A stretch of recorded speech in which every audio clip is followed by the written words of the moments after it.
So this is a bit of a weird one. I was round my friend's house, and she was drinking, and she said, "Oh, I'm gonna go have a shower and get ready." So with the music blasting, bearing in mind she lives in like a city centre flat, so it's a really old building. And then she went into her bedroom and I stayed in the kitchen. And I was just drinking, singing, listening to music, and she had these stools, kind of like breakfast bar stools that you pull out, and it's got a stirrup that you can flick up or down and put your feet on. And I'd just been sat on there, and the bar was down. And they're just cheap ones, you know. They stay down if it's down, and it stays up if you fold it up. And then I heard this noise go, like the sound of that bar moving up. And I just kind of stopped for a second and peeked round the corner, and that stirrup bit had gone up. And there's no way that would have done it on its own. No way at all.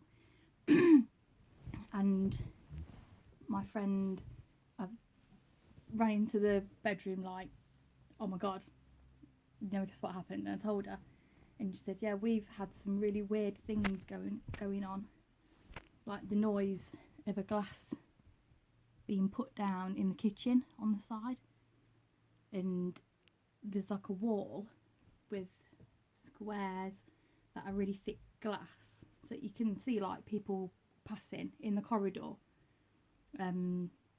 that goes to the toilet and the bedroom from the lounge wall, and often she sat there and thought they'd seen someone walking through and gone like that, and there's nobody there, nobody else in the house, in the flat.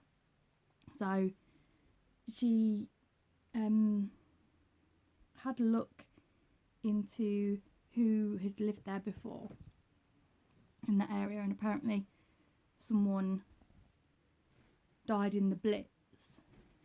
And prior to this, she'd actually, for some reason, just kind of named, she says, "Oh, we've got a ghost, call him George." And oddly enough, someone used to live there called George on that street, like in that number building or whatever, called George, who died in the Blitz. And you know, she's very into ghosts and things like that, so she kind of welcomed it, and she felt his presence and everything quite often. But a partner at the time was very, you know, he wasn't entertaining it. He's the kind of man who would just think, you know, "Oh, she's just sceptical and, you know, being silly, imagining things and whatnot." And then he said, "Oh my god, I've just seen a man in the chair," you know, things like that. Or, "Oh god, I just walked into the kitchen and I swear I saw my old cat from when I was a child," things like that. And he was never really, he wasn't a believer. So for him to say these things was just unreal, really. And they used to say things like, "Oh, they were lying in bed and they could feel someone watching them, like they were at the end of the bed or like leaning over them," and just things like that. It was always weird and creepy things going on in that house, in that flat.